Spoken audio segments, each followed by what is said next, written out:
Assim como estamos, vamos ter uma palavra de oração. Pai querido, nós acabamos de declarar que a Tua palavra é lâmpada para os pés e luz para o caminho. Essa verdade da Tua palavra nós queremos vivenciá-la também. Agora ouvir e meditar na Tua Escritura. Abençoa esse tempo de pregação e fala conosco, Senhor. Transforma a nossa vida, Senhor. É o que te pedimos em nome de Jesus. Amém. Muito bem, nós estamos hoje chegando ao final de uma série que durou 2 meses na igreja praticamente, chamada Personagens ao Redor da Cruz. Eu sei que muitos de vocês têm acompanhado e visto essa nossa trajetória de olhar para alguns personagens, para algumas histórias que nos falam dos eventos e de pessoas e de como aquelas vidas ao redor da cruz têm a ver com a nossa vida. E hoje nós vamos finalizar essa série olhando para 2 personagens, com certeza os mais conhecidos ao redor da cruz, que é Pedro e João. Esses 2 personagens, Pedro e João, personagens tão marcantes na história da igreja, são os personagens que vão fechar a nossa série. E assim nós vamos olhar hoje para Pedro e João, discípulos que viveram alegrias e tristezas com Jesus, mas que também viveram as bagunças que fazem parte da nossa história. E o tema é longo, ele é extenso, mas para a gente conseguir sistematizar eu vou pegar um texto. E a partir desse texto falar dessa história que eu quero compartilhar com vocês hoje. Eu convido você para acompanhar no telão, ou quem tem a Bíblia, abrir a sua Bíblia, no Evangelho de Lucas, capítulo 22, do versículo 7 até o 20. O texto que nos fala da ceia do Senhor, da última ceia. E como ficou diferente para mim quando o William me disse, olha, o William Fritz, que agora, que tem outro William aqui também, ele disse, a gente vai participar de uma ceia no mesmo lugar que Jesus teve a ceia, essa que eu leio agora. E o texto diz assim, a ceia do Senhor, versículo 7. Finalmente chegou o dia dos pães sem fermento, no qual devia ser sacrificado o cordeiro pascal. Jesus enviou Pedro e João, dizendo, vão preparar a refeição da Páscoa. Onde queres que a preparemos? Perguntaram eles. Ele respondeu, ao entrarem na cidade, vocês encontrarão um homem carregando um pote de água. Sigam-no até a casa em que ele entrar e digam ao dono da casa, o mestre pergunta, onde é o salão de hóspedes, no qual poderei comer a Páscoa com meus discípulos? Ele lhes mostrará uma ampla sala no andar superior, toda mobiliada. Façam ali os preparativos. Eles saíram e encontraram tudo como Jesus havia dito. Então prepararam a Páscoa. Quando chegou a hora, Jesus e seus apóstolos reclinaram-se à mesa. E lhes disse, desejei ansiosamente comer esta Páscoa com vocês antes de sofrer. Pois eu lhes digo, não comerei dela novamente, até que se cumpra no reino de Deus. Recebendo um cálice, ele deu graças e disse, tomem isso e partilhem uns com os outros. Pois eu lhes digo, que não beberei outra vez do fruto da videira, até que venha o reino de Deus. Tomando o pão, deu graças, partiu e deu aos discípulos, dizendo, isto é o meu corpo dado em favor de vocês. Façam isso em memória de mim. Da mesma forma, depois da ceia, tomou o cálice, dizendo, este cálice é a nova aliança do meu sangue, derramado em favor de vocês. Até aqui, a palavra do Senhor que eu faço a leitura. Essa história nos fala de um episódio que estava um pouco antes da crucificação de Jesus, quando Jesus chama, convoca e dá uma tarefa para Pedro e para João. Ele diz para eles, vocês vão preparar a refeição da Páscoa. E eu não sei se numa leitura corrida a gente consegue perceber, se você já percebeu o que acontece nesse texto. Jesus olha para os 2 discípulos e diz, olha, preparem a Páscoa. E daí eles olham não tinham nenhum lugar para fazer a festa, não tinham muito dinheiro no bolso, não sabiam como era. Eles dizem para Jesus: tá, mas como que a gente faz? Jesus diz: olha, vocês vão descer por essa rua, e andando nessa rua vai passar um homem, e esse homem vai estar, quando vocês chegarem diante dele, esse homem vai estar carregando um pote de água. E aonde passar um homem carregando um pote de água, vocês vão junto com ele, entram na sala e dizem assim: aonde que é o lugar da festa? Já notaram que situação estranha? Imagina alguém dizer para vocês: organiza uma festa, onde é? Olha, você pega aqui a Reinaldo Hall e vai passar um rapaz carregando uma garrafa de Coca-Cola. Na casa que ele entrar, você entra junto e pergunta: onde é que eu faço a festa? Eles estavam testemunhando um sobrenatural, um milagre da obediência. Um milagre que nos mostrava a dependência desses homens em Jesus. O quanto eles, de fato, reverenciavam Jesus e queriam servir a Jesus e acreditavam nas palavras de Jesus, porque ali eles não pensaram: mas será que vão falar com a gente? Será que é mesmo? Mas tanta gente passa carregando. Não, eles não fizeram nenhuma dessas perguntas. Eles só foram, chegaram no lugar e falaram: onde é que é a festa? E o homem mostrou o lugar da festa, então eles prepararam essa última refeição da Páscoa, e nesse lugar eles participaram da última ceia. Fica como desafio você ler todo Lucas 22 em casa. Mas a primeira coisa então que esse texto nos mostra é, no último episódio que Jesus teria com seus discípulos, ele dá uma tarefa para Pedro e para João. Homens que amavam Jesus, que estavam aprendendo a amar Jesus, que tinham uma vida sabendo que eram amados por Jesus, mas que viviam as suas confusões pessoais, as suas bagunças, seus atrapalhos, os seus erros. O primeiro deles, João. O texto da leitura que o William fez, ele está resumido aqui a partir do versículo 24. João e seu irmão Tiago, que era mais velho que ele, os dois mesmo andando com Jesus, eles ainda não tinham mudado uma raiz no coração deles, que era o desejo de poder. O desejo de levar vantagem por andar com Jesus. O desejo de privilégio por estar com Jesus e por acreditar que Jesus era o Rei Todo-Poderoso que dominaria e governaria tudo. Tanto que no desejo de poder eles chamam Jesus para uma conversa e dizem: Senhor, arruma um lugarzinho especial para nós dois, quando o teu reino for soberano, coloca um à tua direita e outro à tua esquerda. Pior, diz que a mãe pediu para a mãe conversar com Jesus. A mãe veio dizer: Jesus, meus filhos são tão queridos, vê um lugarzinho para eles. Diz que os outros discípulos todos se irritaram, texto que nós lemos antes, se irritaram por ouvir aquela história. Como assim? Lugar especial para eles? Que história é essa? E a gente vê um João que, apesar de amar Jesus, ainda tinha as suas bagunças internas. Apesar de andar com Jesus, ainda tinha uma sede de poder e de tirar vantagem de Jesus e de dizer: é direito meu, eu preciso de um lugarzinho especial, se não for assim não é tão bom. Um João que, mesmo ouvindo a voz de Jesus, ainda ouvia a voz do seu ego. Ainda demonstrava os seus gostos e preferências como algo que influenciava na sua vida com Deus. A tal ponto que Jesus chama ele e o irmão dele de filhos do trovão. Tiago e João, os filhos do trovão.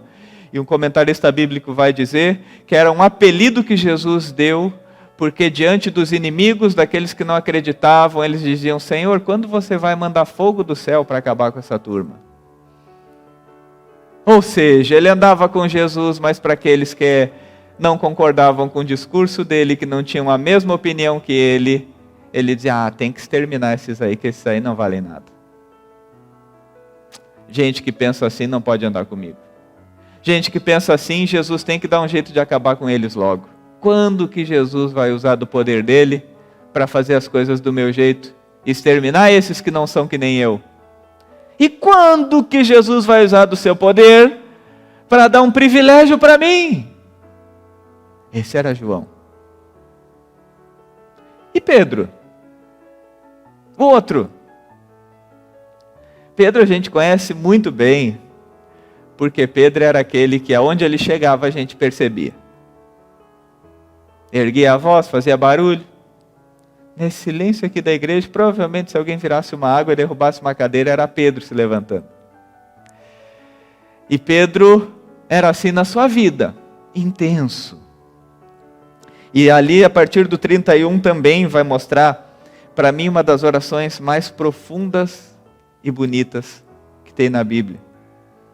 Na verdade, é um comentário sobre a oração que Jesus fez, que Jesus diz aqui. Preste bem atenção nesse versículo 31, que o William já tinha lido, mas eu quero repetir. Simão, Simão, Satanás pediu vocês para peneirá-los como trigo. Mas eu orei por você para que a sua fé não desfaleça. Quando você se converter, fortaleça seus irmãos. Jesus olha no olho de Pedro e diz para ele: Satanás pediu a tua vida. Mas eu orei por você, para que você não termine aqui. É de uma profundidade a gente entender que esse atrapalho na vida de Pedro, além das emoções, do jeito dele, tinha uma batalha espiritual acontecendo. Satanás queria exterminá-lo. E Jesus disse: mas eu não deixei. Só que eu tenho um pedido, Pedro. Quando você se converter, fortaleça seus irmãos. Como assim? 3 anos andando com Jesus, falando de Jesus, vendo os milagres de Jesus, sentindo Jesus, e Jesus diz para ele: a hora que você se converter, a história vai mudar. Porque mais uma vez nós vemos um discípulo que, assim como João, apesar de andar com Jesus, falar de Jesus, amar a Jesus, escutar Jesus, ainda tinha suas bagunças, seus atrapalhos, suas guerras. E tem um Pedro que aqui também, não é no Evangelho de Lucas, mas no Evangelho de João, quando conta essa história, diz que Pedro fala assim: Senhor, ainda que todos te abandonem, eu não vou te abandonar. Jesus disse que os discípulos iam negar, e nessa ceia, que parecia tão bonitinha, estava emoções à flor da pele, com Pedro dizendo, Jesus dizendo que ia ser traído, e Pedro, com uma noção muito clara e muito errada sobre a história, dizia: todos aqui podem te abandonar e eu não. Já pensou você sentado num grupo de discípulos, todos ao redor de Jesus, Jesus diz: olha, um vai me trair. E aí a pessoa que está do teu lado levanta a voz e diz assim: olha, pode todo mundo aqui trair, eu não vou, viu? Ou seja, eu sou um pouquinho melhor que essa turma aqui. Eu sei que eu te amo um pouquinho mais que todo mundo aqui. Esse era o coração de Pedro. Olha de quem nós estamos falando. Pedro, que mesmo dizendo eu não vou fazer, algumas horas depois traiu Jesus, negou Jesus. Judas, que estava ali naquela roda e que saiu dali para entregar Jesus, que também falamos dele nessa série. João, que estava ali, até carinhoso com Jesus, mas que naquela mesma conversa tinha pedido um lugarzinho especial. Os discípulos que estão indo antes de Jesus encontrar a cruz, refletem como é a minha e a tua vida. Os nossos erros, as nossas escolhas erradas, a nossa emoção que muitas vezes fala mais alto do que o que Deus quer, a nossa opinião em relação aos outros, em relação ao que os outros defendem, ao que os outros pensam, a ira que isso provoca em nós, e a gente inclusive acha ela santa, de dizer: Senhor, joga um fogo do céu, manda trovão para terminar com essa turma. Aquela voz que, quando a gente dá uma bola dentro, quando a gente acerta, lá no fundo a gente pensa: eu acho que eu amo Jesus um pouquinho mais que os outros que não fazem essas coisas. Eu acho que do jeito que eu venho na igreja, eu amo a Jesus um pouquinho mais do que aqueles que eu não vejo aqui todo domingo. Eu acho que servindo a Jesus como eu sirvo, aqueles que não fazem isso não são tão bons assim. Essas histórias, essas emoções, esses sentimentos de Pedro e João vão levando Jesus à cruz. E lá naquela cruz, a gente vê que Jesus morreu pelos pecados de Judas, morreu pelo pecado de Herodes, de Pilatos, de Barrabás, de Tomé, da multidão que gritava: crucifica-o. E ele morreu pelo pecado de João e de Pedro, quando gritou: perdoa-lhes, eles não sabem o que fazem. Eu quero convidar você para refletir um pouco sobre o que você ouve até agora. E talvez nesses personagens, o nome do que pulsa no teu coração é diferente, do que pulsa no meu coração é diferente, mas a situação não é. O Rafael, o William, nós também somos como esses discípulos, que quando a gente ama Jesus, escuta Jesus, anda com Jesus e olha para a nossa vida, tem bagunças. Tem falsas ideias sobre nós. Tem falsas percepções sobre os outros. E tudo isso Jesus mata na cruz. Pastor Sérgio Schaefer, semana passada, alguns de vocês conhecem, pastor que tem mais de 70 anos de idade, mentor meu, do pastor William, do pastor Daniel. Ele mandou assim: a morte morreu, feliz Páscoa. E é por isso que a gente olha para essas histórias e a gente vê que o caminho da cruz e aquilo que acontece na Páscoa vai nos levando por uma trajetória diferente. E a primeira delas é: a sombra da cruz pode ser o caminho para uma nova vida de amor e luz. O que já foi experimentado na cruz fez com que aquele João, que olhava para a crucificação de Jesus, escutava Jesus ainda na cruz dizendo: mulher, falando para a mãe dele, esse é teu filho. Fazia com que aquele João fosse sendo marcado pela cruz com toda a sua trajetória, sabendo: aqui tem um amor gigantesco pela tua vida. E se você deixar essa cruz ser um sinal para a tua vida, ser um sinal para a tua história, e você entender do amor que você recebe, e você entender da graça que nós recebemos de dizer: nós não merecemos, o nosso coração não merecia, as nossas atitudes não merecem, mas Jesus nessa cruz estava sinalizando um novo caminho. Aquilo que vem da cruz pode ser um novo caminho para mim e para você. E esse caminho nos faz perceber que quando Jesus ressuscitou, ao ressuscitar, Jesus veio ao encontro deles, Pedro e João, com perdão e com uma nova comissão. O desafio da mensagem de hoje é que nós ficamos 2 meses olhando ao redor da cruz.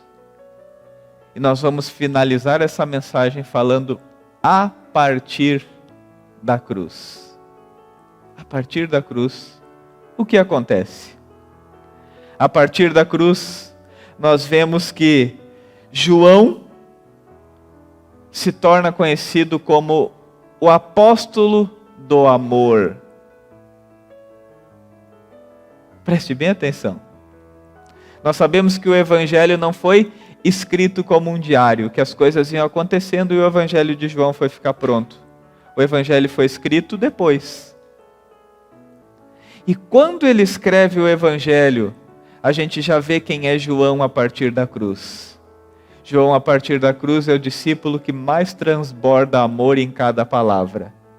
E que ele percebe que mesmo quando ele andava com aquela bagunça no seu coração, com seus erros, com seu desejo de poder, com desejo de exterminar os inimigos, com raiva de outras pessoas, chateado com outras pessoas, magoado com outras pessoas, querendo ver o mal dos outros e querendo ver o seu bem, que mesmo ali ele percebia em cada palavra de Jesus: Jesus me amou em toda a trajetória, e a partir da cruz eu sou alguém que amo também.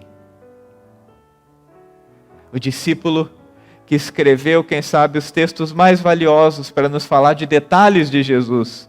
Nós temos 3 evangelhos que são muito semelhantes: Mateus, Marcos e Lucas. Marcos foi o primeiro a ser escrito.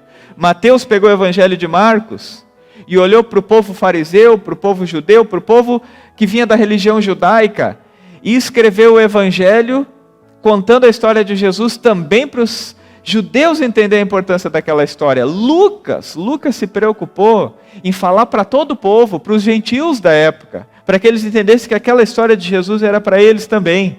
E se você olhar na sua Bíblia, tem alguns detalhes muito interessantes. Por exemplo, o evangelho de Marcos é curto e direto. Frases curtas, fala rápido sobre a história e assim vai. O evangelho de Lucas tem uma preocupação em escrever tudo em ordem, no momento que as coisas aconteceram.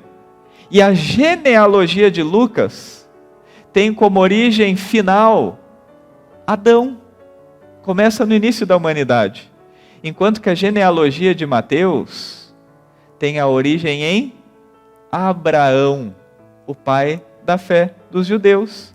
Então eles escreveram esses evangelhos contando sobre Jesus, falando sobre Jesus, mostrando sobre Jesus.